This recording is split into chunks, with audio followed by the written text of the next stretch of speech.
సింహాల ముందు వేస్తే సింహాలు చంపల, సలసల సలసల కాగుతున్న నూనెలో వేస్తే నూనె ఏం చేయలే.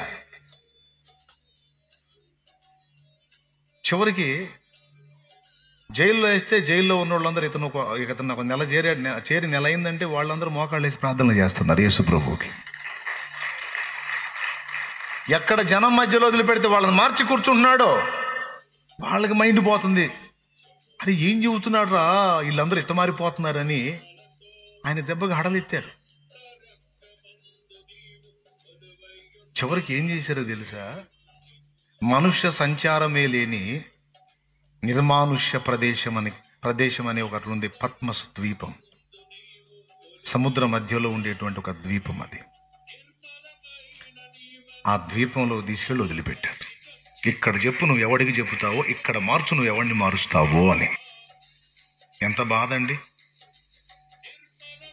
అసలు ఊరిలో నుంచి తీసుకెళ్లి ఎడారిలో వదిలేటట్టు చేశాడు.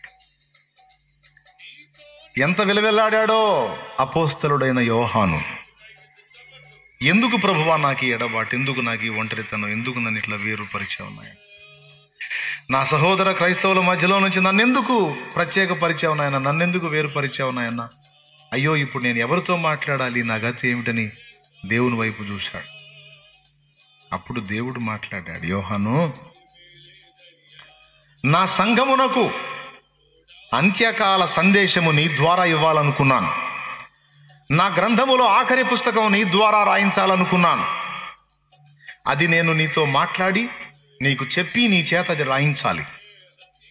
అది నీ ద్వారా జరగాలి. అది జరగాలంటే నీవు నాకు అందుబాటులోకి రావాలి.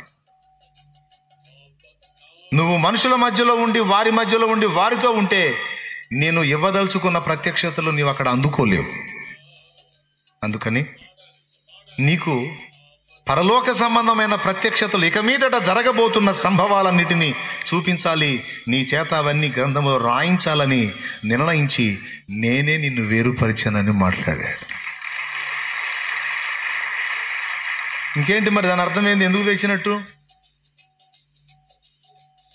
అదే నువ్వు వాళ్ళ మధ్యలో ఉంటే నేను ఇచ్చే ప్రత్యక్షత పొందుకోలేదు. అది ప్రత్యక్షత పొందాలంటే నువ్వు ఒంటరివి కావాలి, నువ్వు వేరుపరచబడాలి.